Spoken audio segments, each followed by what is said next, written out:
ওই সময় আমি একটা বই পড়েছিলাম, rich dad poor dad, Robert. मैंने आज से लगभग 19 साल पहले एक बुक पढ़ी थी। उस बुक का नाम है rich dad poor rich dad poor dad की आप बात कर रहे हैं? Sorry, rich dad poor dad. ये बुक मैंने 1999 या 2000 में पढ़ी थी, तो बहुत রবার্ট কিওসাকির লেখা রিচ ড্যাড পুয়ার ড্যাড এটি এমন একটি বই যা প্রত্যেকটা মানুষের পড়া উচিত, কারণ এই বই অর্থ সংক্রান্ত বিষয় নিয়ে আপনার দৃষ্টিভঙ্গি পাল্টে দিবে। 9টা to 5টার চাকরির চক্কর থেকে আপনাকে বের হতে সাহায্য করবে, সত্যিকার অর্থে ধনী হতে সাহায্য করবে। সত্যিকার অর্থে ধনী বলার কারণ হচ্ছে আমাদের সমাজে যাদেরকে আমরা ধনী মনে করি তারা প্রকৃতপক্ষে ধনী নয়।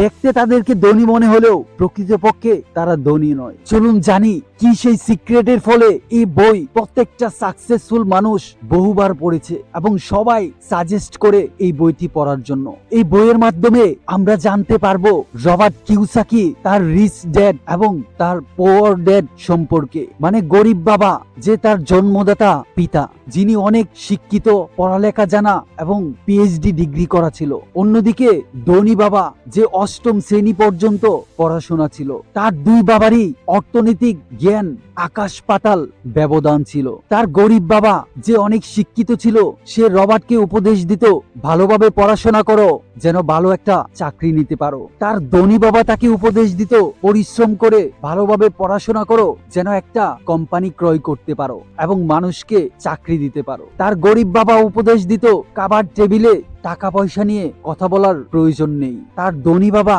খাবার টেবিলে টাকা পয়সা নিয়ে কথা বলতে উৎসাহী ছিল।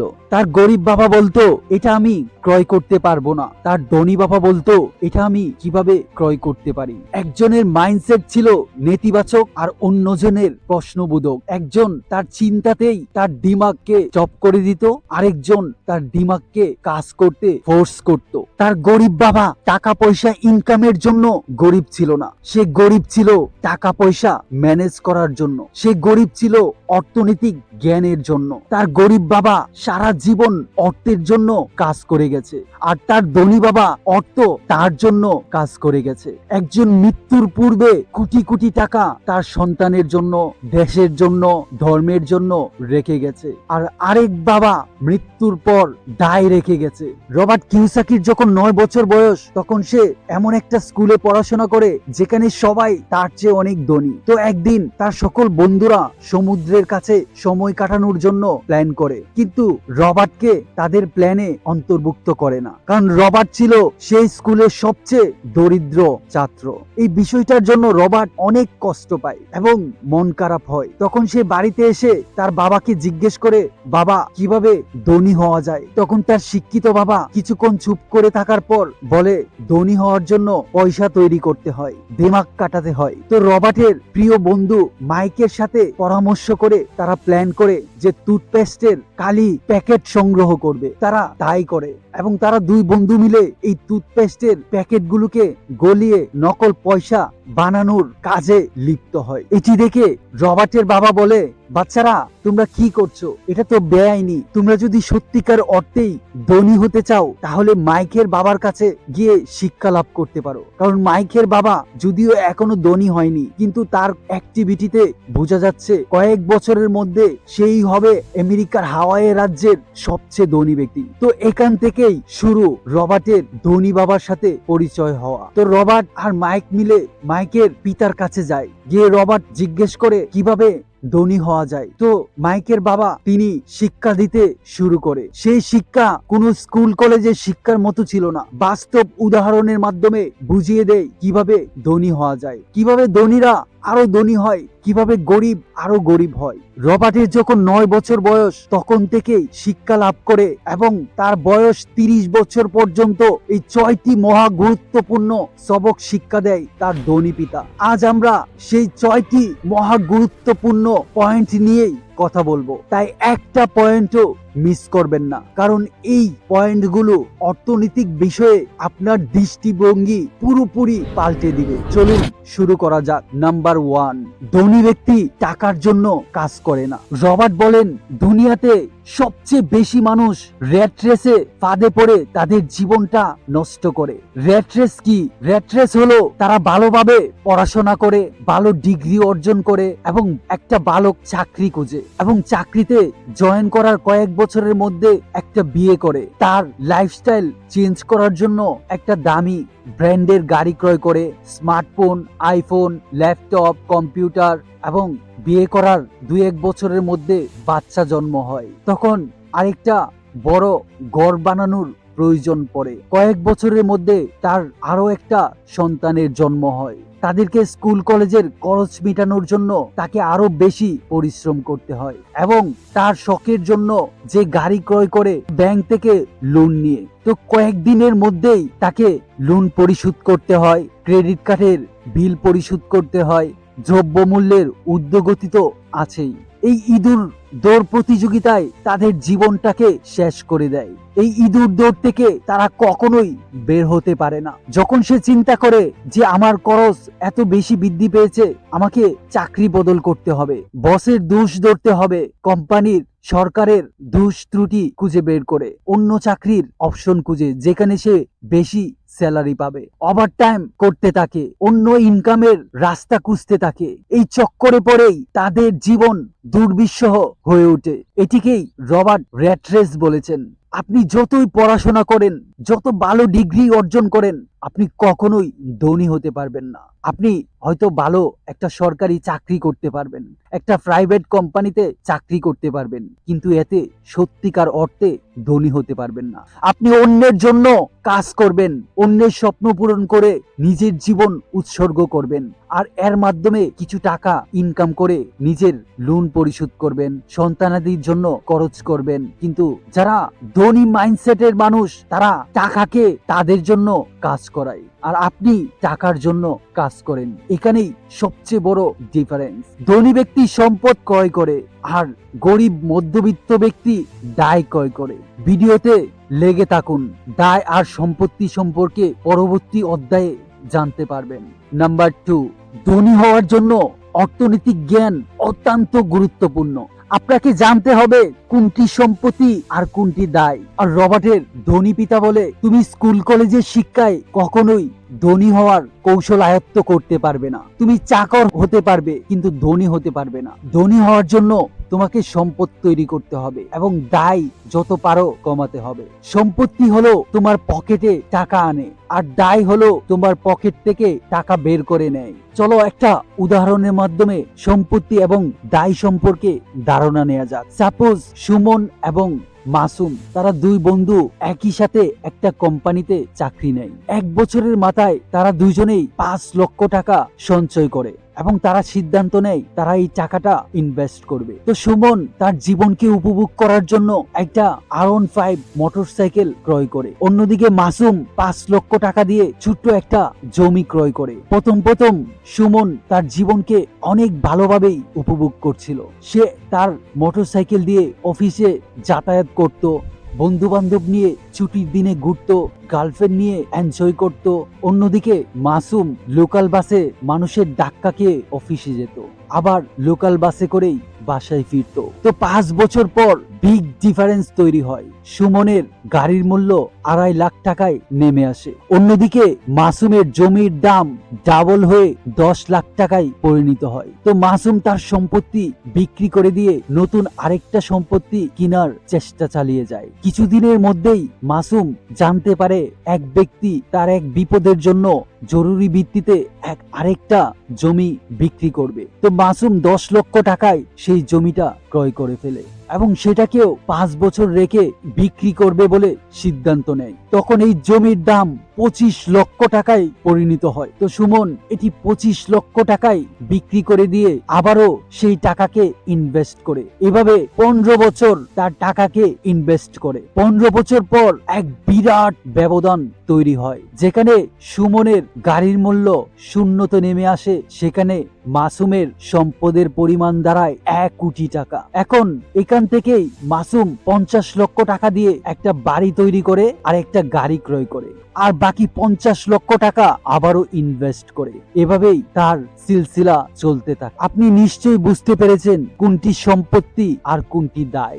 ধনী ব্যক্তি সম্পদ ক্রয় করে আর গরিব এবং মধ্যবিত্ত তারা দায় ক্রয় করে। এতেই ধনী এবং গরিবের মধ্যে সবচেয়ে বড় ব্যবধান তৈরি হয়। লেসন নাম্বার 3, রবার্ট বলেন নিজের কাজে মনোযোগী হও। রবার্ট একবার কয়েকজনকে প্রশ্ন করেছিল, আপনি কি কাজ করেন? একজন বলল আমি ব্যাংকার, আরেকজন বলল আমি টিচার, আরেকজন বলল আমি ডক্টর। তখন রবার্ট প্রশ্ন করে, আপনার কি নিজস্ব স্কুল আছে? আরেকজনকে বলে আপনার কি হাসপাতাল আছে? আরেকজনকে বলে আপনার কি নিজস্ব ব্যাংক আছে? তখন তারা প্রত্যেকেই বলে না, আমরা সেখানে জব করি। তখন রবার্ট বলে, তার মানে আপনি সেখানে চাকরি করেন।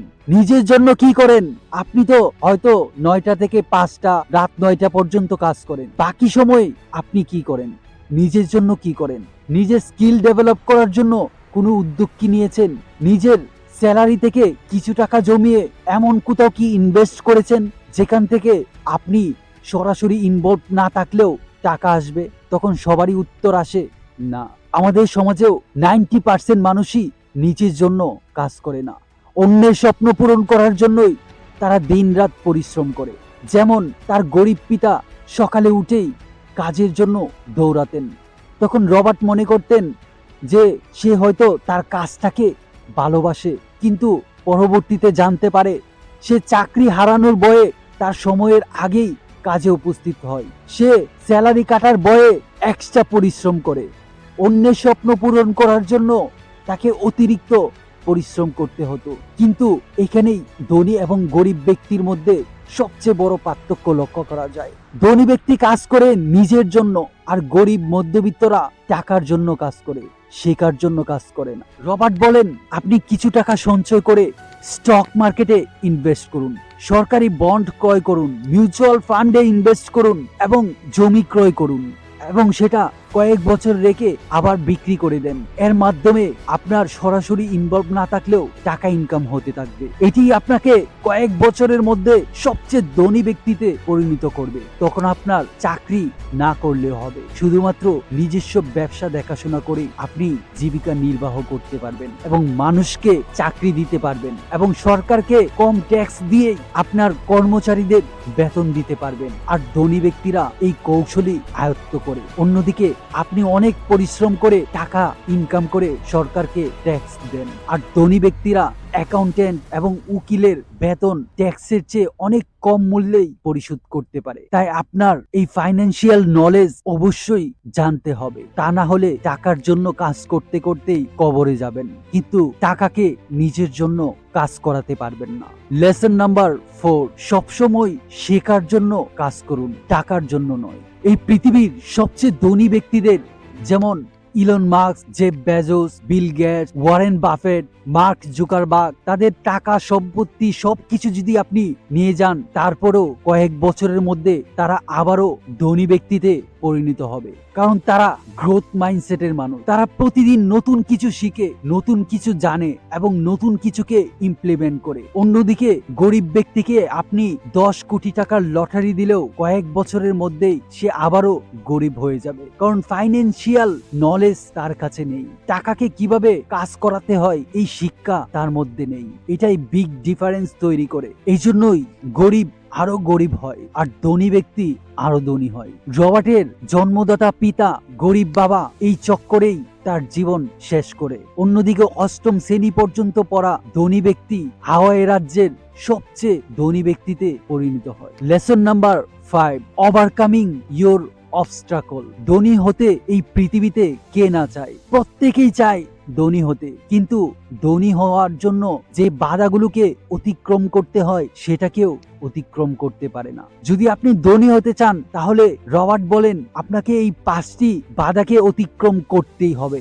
নাম্বার 1, ফেয়ার, মানে ভয়। যদি আপনি ধনী হয়েও যান তারপরেও আপনার ভয় কাটে না, কারণ আপনার টাকা যদি আবারও নষ্ট হয়ে যায়, যদি আপনি আবারও গরিব হয়ে যান, এই ভয় আপনাকে সারা জীবন তাড়া করে, আর এতে আপনি কখনোই মানসিক শান্তি পান না। তাই ধনী ব্যক্তি কখনোই ভয় পায় না, তারা নির্ভীক, তারা সাহসী, তারা রিস্ক নিতে কখনোই ভয় পায় না। তারা অর্থকে দিয়ে কাজ করায়, অর্থের জন্য কাজ করে না। 2 নাম্বার বাধা হলো ডাউট, মানে সন্দেহ। গরিব ব্যক্তি তার টাকাকে ইনভেস্ট করতে ভয় পায়। যদি তার টাকা নষ্ট হয়ে যায়, যদি সে তার সারা জীবনের অর্জিত টাকাটা হারিয়ে ফেলে, এই ভয়ে নতুন কিছু শুরুই করতে চায় না। রবার্ট বলেন, যদি রিস্ক নিতে ভয় পান তাহলে আপনি কখনোই ধনী হতে পারবে না। No risk no gain. আপনাকে রিস্ক নিতেই হবে, তবেই আপনি ধনী হতে পারবেন। 80% মানুষই এই চাকরির চক্কর থেকে বের হতে পারে না, কারণ সে মনে করে যদি লসে পতিত হই, মানুষের সামনে কিভাবে মুখ দেখাবো, আমার প্রেস্টিজ পাংচার হয়ে যাবে। এই ভয়ে, এই সন্দেহে পুরো জীবন চাকর হিসাবেই কাটিয়ে দেয়। 3 নাম্বার বাধা হচ্ছে লেজিনেস, অলসতা। অলসতার জন্য আপনি কখনোই আপনার ভিতরের শক্তিকে ইমপ্লিমেন্ট করতে পারেন না। এই অলসতার জন্যই আপনার রিয়েল শক্তির ব্যবহার করতে পারেন না। যে ব্যক্তি বসে বসে টিভি দেখে আর যে এক্সারসাইজ করার জন্য বাইরে বের হয়, তার মধ্যে বিগ ডিফারেন্স তৈরি হয়। তাই আপনাকে অলসতা ওভারকাম করতে হবে, তাহলেই আপনি ধনী হবেন। নাম্বার 4, ব্যাড হ্যাবিট, খারাপ অভ্যাসের জন্য এই পৃথিবীতে অসংখ্য সফল মানুষেরা ব্যর্থ মানুষে পরিণত হয়। খারাপ অভ্যাসের জন্য অনেক অনেক সফল মানুষ ভিখারি হয়ে মৃত্যুবরণ করেছে। ভালো অভ্যাস গড়ে তুলতে হবে এবং ভালো কিছু শিখতে হবে। Number 5, ego. গরিব এবং মধ্যবিত্ত ব্যক্তিরা নতুন কিছু শিখতে চায় না, তারা অহংকার বোধ করে। তারা মনে করে, আমি যদি অন্যকে কিছু শিক্ষা দেই আমাকে ছাড়িয়ে যাবে। এই ন্যারো মেন্টালিটির জন্য নিজেও কিছু শিখতে পারে না, অন্যকেও শিক্ষা দিতে পারে না। আপনি যদি অন্যের সমস্যার সমাধান করেন, এর মাধ্যমে আপনি নিজের সমস্যার সমাধান করতে পারবেন, এর মাধ্যমে নিজের ব্যবসা ইমপ্রুভ করতে পারবেন। আপনার চারপাশে দেখবেন মানুষ ছোট্ট ছোট্ট সমস্যার সমাধান করে বড় ব্যবসা তৈরি করে ফেলছে। যখন আমরা ছোটকালে মাটি দিয়ে খেলা করতাম, এখন শহরে দেখি কালারফুল রাবারের খেলনা আবিষ্কার করেছে একজন, আর এটা অনেক পপুলারিটি অর্জন করেছে। বাচ্চারা খেলা করছে, এই ধারণা একজনের মাথায় অবশ্যই এসেছিল, আর সেই ধারণাকে বাস্তবে রূপ দিয়েই সে ব্যবসা তৈরি করে ফেলছে। যদি আপনি এই 5টা অবস্টাকলকে অতিক্রম করতে পারেন, আপনি টাকাকে নিজের জন্য কাজ করাতে পারবেন। এই বইটি এই দুনিয়ার প্রত্যেকেরই একবার নয় কয়েকবার পড়া উচিত। এই বই যদি আপনি বুঝতে পারেন, অর্থনৈতিক বিষয়ে আপনার দৃষ্টিভঙ্গি পুরোপুরি পাল্টে যাবে। এই বই আমাদের শিক্ষা দেয় অল্প টাকা ইনকাম করেও ধনী হতে, টাকার জন্য সারা জীবন কাজ করা থেকে বিরত থেকে নিজের জীবনকে উপভোগ করা যায়, কিভাবে দেশের জন্য মানুষের কর্মসংস্থান তৈরি করা যায়, কিভাবে সরকারকে কম ট্যাক্স দিয়ে প্রতিষ্ঠান কর্পোরেশন তৈরি করা যায়, কিভাবে অন্যের বেতন দিয়ে ট্যাক্সের চেয়ে কম টাকা ব্যয় করা যায়। তো এই ছিল রবার্ট কিওসাকির রিচ ড্যাড পুয়ার ড্যাড বইয়ের মোটামুটি সামারি। আপনি অবশ্যই এই বইটি পড়তে পারেন এবং অডিও শুনতে পারেন। যদি এই ভিডিও থেকে বিন্দুমাত্র উপকৃত হয়ে থাকেন, আপনার প্রিয় বন্ধুদের সাথে ভিডিওটি শেয়ার করতে ভুলবেন না। আমি আপনার স্বপ্নকে সাপোর্ট করি।